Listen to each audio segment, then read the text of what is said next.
Good morning po sa inyong lahat. Ngayon po ay unang araw ng bagong buwan, kaya bigyan natin ng magandang panimula rin ang mga kasama natin. Pakibati naman ho yung kahit malayo-layo sa inyong katabi, good morning.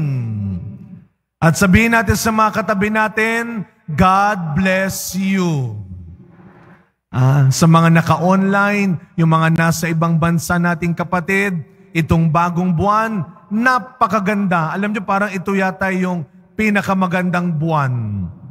Sabihin niyo, Father, ang uno ngayon ng Nobyembre, yun na nga. Baka nakakalimutan natin, na lumaki tayo siguro, ang akala natin, November 1, araw ng mga patay. O mali po, nandiyan sa ating monitor kanina pa, araw ng mga banal. Hindi lang basta araw, dakilang araw ng mga banal. Alam niyo po, sa katekismo ng ating simbahan, lalo na sa tinatawag nating ecclesiology, pag-aaral ng simbahang Katolika, meron tayong tinatawag na tatlong estado ng simbahan, the three states of the church. Ano yung tatlong estado ng simbahan na itinuturo ng ating katekismo? Una ay ang tinatawag na church militant. Pangalawa, church penitent or church suffering. Mas maganda yung penitent. At yung pangatlo ay ang church triumphant. Yung church militant, yung una ay ito daw po yung mga miyembro ng simbahan na patuloy pa rin naglalakbay sa mundong ito. Tayo yon.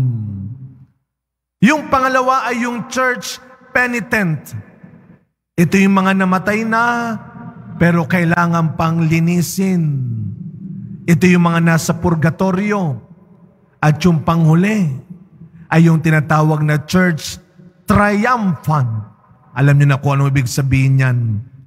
Ito yung mga nagtagumpay. Sila ang mga nasa langit na. Kaharap ang kalwalhatian ng Diyos. Nasa kaharian na ng Diyos. Yan ang sinasabi ng unang pagbasa natin, ang pangitain ni Juan. Nakakita ako ng maraming tao. Hindi mabibilang natin. Puro mga nakaputi. At sila'y pawang umaawit ng papuri sa harap ng Diyos. Ito yung church triumphant. At sila ang mga ginugunita natin ngayong araw.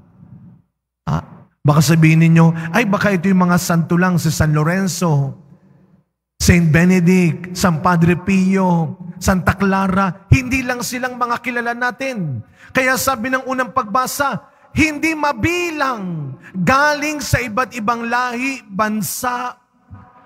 Kaya ibig sabihin mga kapatid, lahat tayo may future.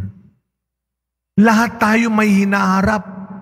Lahat tayo, in other words, may pag-asa. Hindi man tayo mailuklok sa taas ng altar ng simbahan. Hindi man tayo maisulat sa kalendaryo. Lahat tayo may pag-asang isulat sa palad ng Diyos. Kung saan papapasukin tayo sa Kanyang kaharian. Paano mangyayari yun? Tayong mga church militant na nandito pa, may pag-asa pa. Ang sinasabi ng ikalawang pagbasa natin, kilalanin mo ang Diyos. Yan din ang unang sinasabi ng ebanghelyo natin. Sino ang mga tunay na mapalad? Sino ang mga tunay na matagumpay? Sino ang mga tunay na magwawagi pagkatapos ng buhay natin sa mundong ito? Para yung isang competition o laban. Kaya nga may termino tayo, laban lang sa buhay. Laban lang. Hanggat tayo humihinga pa, buhay pa, may laban tayo. Kasi ang laban natin dito sa mundo ay hindi yung laban para sa Diyos. Hindi tayo nabubuhay para lang makipaglaban sa mundo, kundi para kay Kristo.